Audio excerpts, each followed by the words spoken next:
welcome back to Let's Take FGO Wanted, the show where we let you know if you want to roll that 5-star. Now, happy Valentine's, I guess. It's time to talk about a chocolate woman. We have SSR writer Andromeda today, so we'll be talking about history, lore, mechanics, and more, if this is your first time watching Wanted. If it's your first time, this is 142, so we've been doing this a while. If it's not your first time, hi, how are you? Thanks for coming back. Anyway, with the intro out of the way, we're going to move straight away on to the history segment. So, we're returning to our roots today. Andromeda is a character from a classical Greek myth, the big classics. She is an Ethiopian princess and the wife of Perseus. Note that I spelled that with an A, an A-E. The modern Ethiopia of East Africa is related to the ancient Greek one, but they're not exactly the same. Early Greek sources seem to have used Ethiopia to describe extremely distant regions, both to the east and the west of Greece. Eventually, by the time of Herodotus, it seems to have meant anywhere in Africa further beyond Libya and Egypt, but this would have included not just the modern Ethiopia, but also the Sudan, and so on and so forth. And there's some other stuff that's even more confusing later, but we don't need to talk about that yet. Andromeda is the daughter of King Cepheus of Ethiopia and Cassiopeia, who herself could have been a nymph, could have been the daughter of Aeolus, son of Helios, and Cassiopeia's background, we don't have much more beyond that.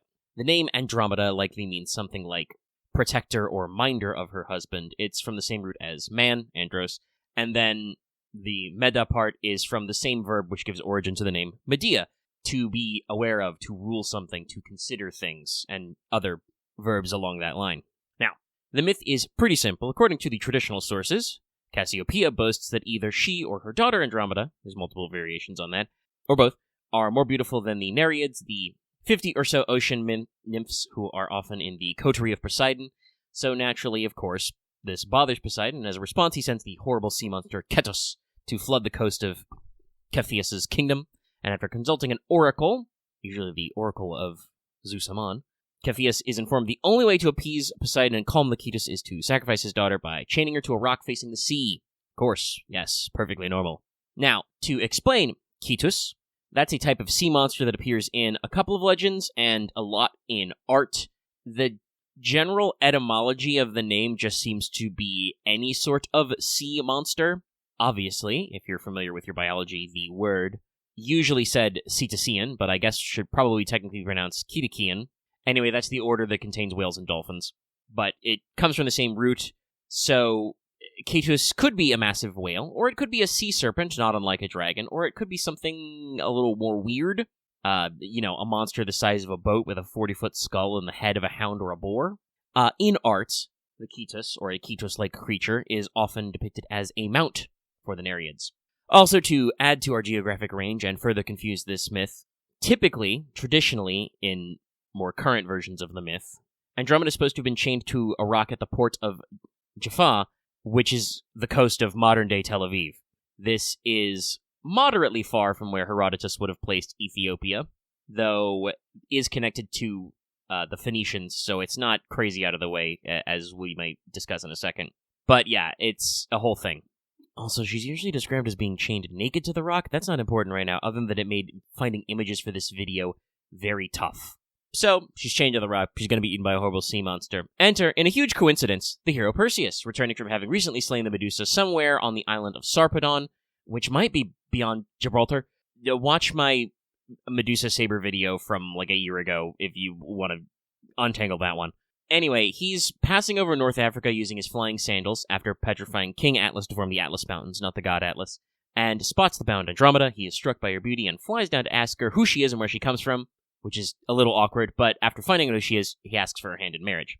This conversation is usually interrupted by the giant sea monster, upon which Perseus applies his new universal off button and turns it to stone, though in some versions he kills it with his sword harp instead. Again, the exact order of events depends. Sometimes Perseus asks about marriage before the sea monster crops up. Sometimes it's like, oh, well, if there's a horrible sea monster, I'll deal with that. If I get to marry her. Anyway, almost immediately arrangements are made for their marriage, and at the event of the wedding, he recalls his legendary slaying of Medusa, though during the happy nuptials, there is a slight wrinkle in that Andromeda was previously promised to marry her uncle, Cephas's brother Phineas. To resolve this, Perseus once again has them talk to the head. You may notice that the head of Medusa is kind of a universal problem solver once Perseus is done with all of his annoying hero stuff. Anyway, Andromeda returns with Perseus to Seriphos, they bail out his mother Danae, with another use of the Medusa head. They return to Argos, which is his birthright, but after he accidentally kills his own grandpa, the couple decides to move to the nearby Mycenae. They have several sons who rule the Mycenaean region for a long time, and through one of them, Electron, with a Y, become ancestors to Heracles, our boy. They also have at least one daughter, Gorgophone, which means Gorgon Slayer, who was at different times married to both the king of Sparta and to Messenia, and depending on which marriage it was, had several children who would go on to be important. Gorgophone is supposed to be the line of Tyndareus, the mortal father of the Dioscuri and Helen of Troy, the ancestor of Icarius, the father of Odysseus' wife Penelope, so Gorgophone is Odysseus' grandma-in-law, and Leucippus, grandfather of Asclepius. So a lot of our Argonaut-related pals and our Trojan-related pals also are connected through this family line as well. After all of this is said and done, when mortal life comes to an end, Andromeda is placed in the heavens by Athena to form the constellation Andromeda, which contains the Andromeda Galaxy, hence the name, and she is located in the sky near asterisms attributed to Cepheus, Cassiopeia, Cetus, and Pegasus.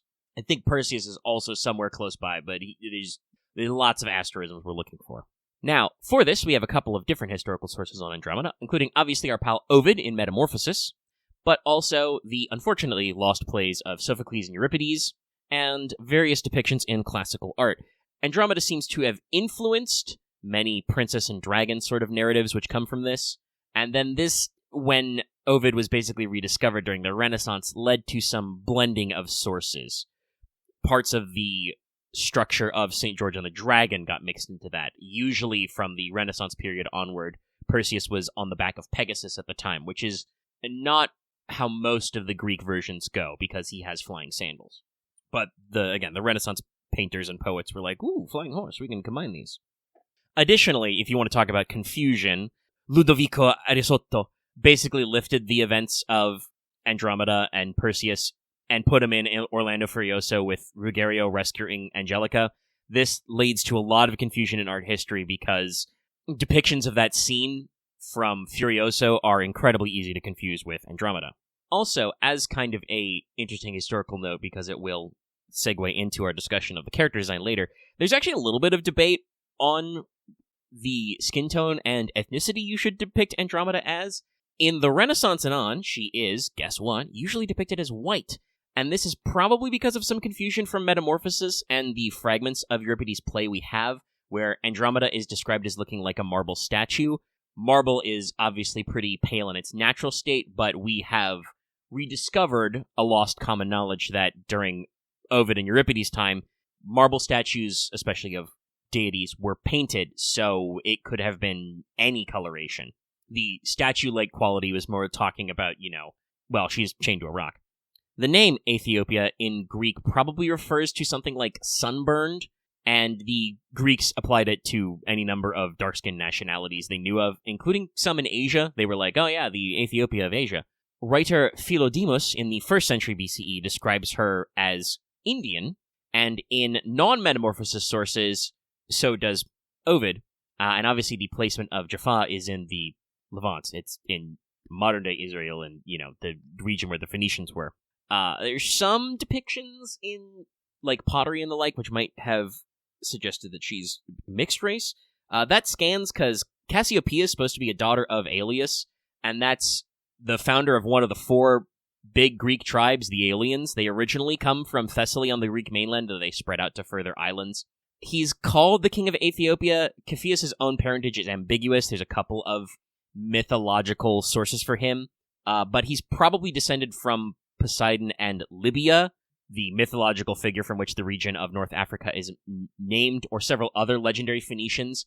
He's usually brother or son of a mythical king of Egyptus and that sort of thing. So he could be North African, maybe?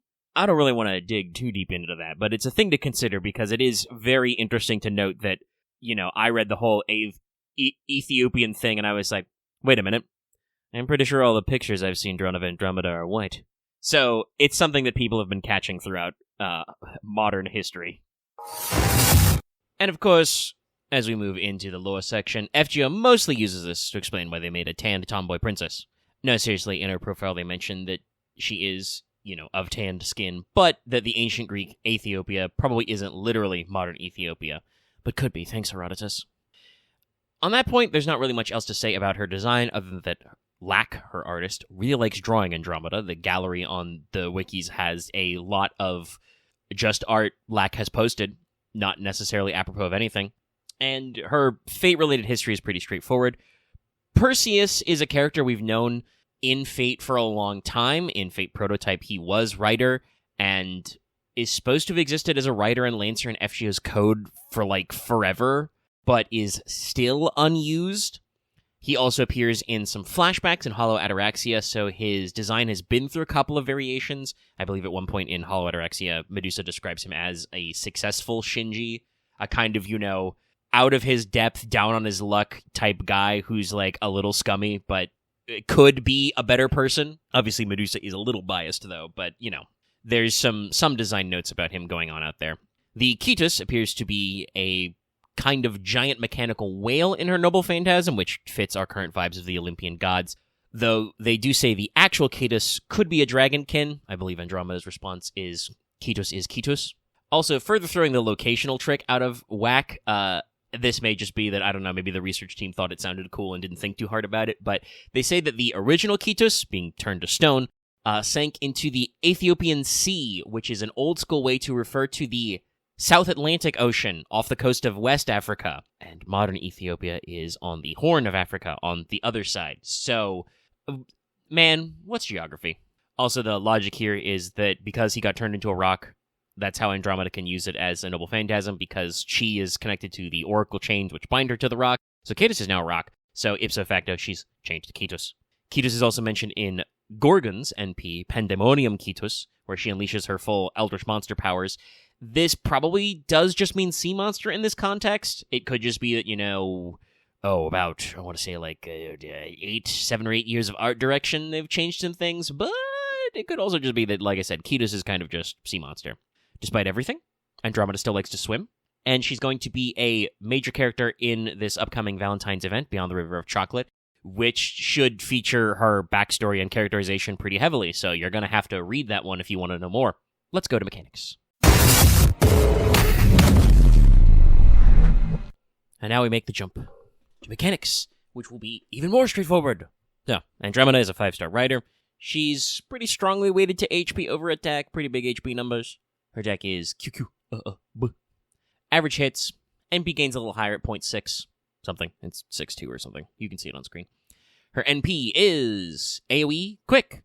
Hits all enemies with Skill Seal for 1 turn. Raises Andromeda's defense by 50% for 1 turn. And the overcharge effect is defense down on enemies for 3 turns. It's 20 to 40%. First skill is 5 to 15 stars now, 5 to 15 stars later for 3 turns. I just wanted to say it like that. A 500 to 1k damage cut, flat for 3 turns, and is a 20 to 30% battery. Second skill is a taunt for 3 turns, a 2k to 3k guts, 1 time 3 turns, and a buff where when you are hit with an attack, you get 5 to 10% NP, and also 10% crit up for 3 turns. Final skill is just her NP steroid. It's 20 to 30% up arts, quick, and NP damage for 3 turns. It's a little funny that one's the last one, but yeah, it's just the simple one. Passives are riding A+, so the quick is good. Magician C for pretty normal debuff resistance. She has a permanent passive that when she procs a guts, she gets 10% attack up for 3 turns. And if you're on a water battlefield, she passively generates 5% NP per turn. So I still don't really know if quick stall is actually a thing, but I do know that certainly there have been some more defensive quick builds over the years, and Andromeda's got one. 50% defense up is nothing to sneeze at, even if it's only for 1 turn, and she's got a guts and a damage cut as well. Not to mention a taunt, a 3-turn taunt. It's very solid, very solid. However, while she does have a small suite of offensive buffs, her low attack means that she's not going to outperform more focused offensive units for farming. She's just got pretty normal, NP steroid stuff and the defense down thing, it does activate first, but that's still basically just like an inverse of attack up. So she has all the normal spread of offensive buffs. It's just that they're on a unit that has pretty low attack for her class and rarity slot. So, she probably can do fine at farming, but other more dedicated units are going to outperform her. What she will be pretty good for, though, is going to be story quests and challenge quests where some endurance is needed. With high HP and very solid defenses, she will weather fights which you need to stall out for so many turns, or that have lots of enemies you need to grind down. Basically, any sort of grind game scenario, she's going to be pretty good at because she has very solid defensive options going on. And then turns that into buffs with stuff like getting, crit up when hit, getting attack up on guts proc, that sort of a thing. Now, the main thing this is going to make team comp a little unusual. Obviously, as a quick NP with a decent number of hits, you can make her loop some weaker enemies with a closed Scotty system, but in the days of 90 plus nodes, that's probably not going to cut it if you want to do extreme farming. While either of the Scotties do have some defensive buffs, Osaka Behemoth is a lot better at setting up tanking. The main problem there is that Andromeda doesn't really benefit much from the additional buster support that Hime's gotten, or that Summer Seahawk Scotty has, because she's only got one card and she has no other buffs for it. Your best friends are probably going to be other tanky riders who can spread out the team support, units like Kyokute Bakken, Odysseus, Taigong Wang, or pair her with single targets quick killers like Skahak or Wu Zetian, who have options to, focus down enemies while also benefiting from the fact that Andromeda can, soak up the hits. Maybe if they actually release Perseus, they'll have synergy. For craft essences, Andromeda's only a 20 or 30% battery, so if you want to instantly go NP, you're either going to have to use a K-scope or their equivalent, or mix and match with support NP charge-ups. You can secure a 50% by playing around with a few of those, because some of those, more tanky riders I mentioned do have team-wide NP batteries that are small, but it's not a guarantee, so you have to play around a little. What you're probably going to prefer, because you're going to be going into this for soaking up challenges, is defensive CEs to enhance those endurance fights. There's classics like Volume and Hydrogyrum, giving you just free hits of Invincible. Before Awakening is the one that gives you a defense boost on all card colors. Foxy Lady has a damage cut on it. There's many more of those. Several CEs that come with defense up, damage cut, or a sort of specific defense up. I don't remember what the replacement for Shroud of Mary Magdalene is. That's the one that gives you defense up specifically versus male enemies. And there's so many Guts CEs. Remember, Andromeda always has her passive Guts trigger, so always be looking for a chance to give her a free Guts, where you can slam some of those. And moving on to my famed other stuff. No, there's no King Crimson transition for that. Ascension's going to be pretty simple. You got pretty normal mats.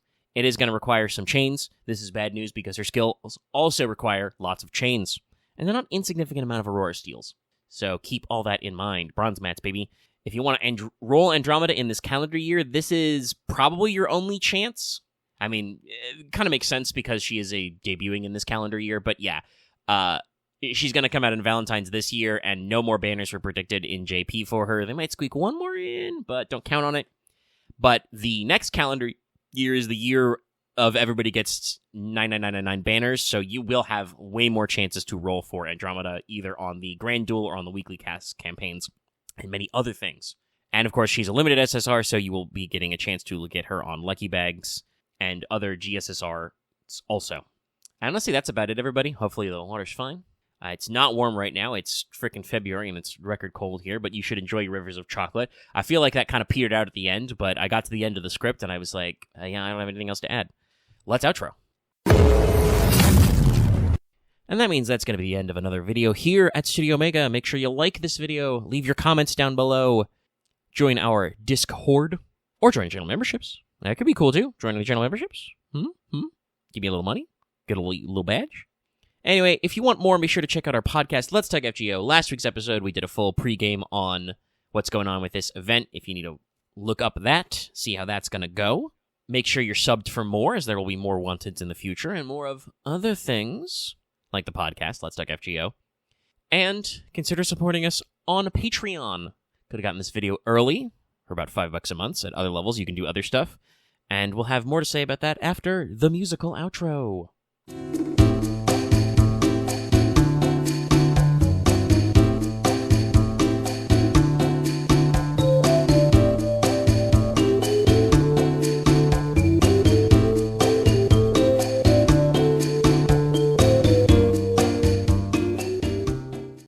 special shout out to all of our patrons, but especially out to Harp, Blackest OG, Call Me Zed, Carlos, Dragon, JD1000, Crystallight, Rise of Kenji, Rogue Robin, and Sharvor. If you want to see us do more, consider supporting us on Patreon. Thanks for watching, everybody.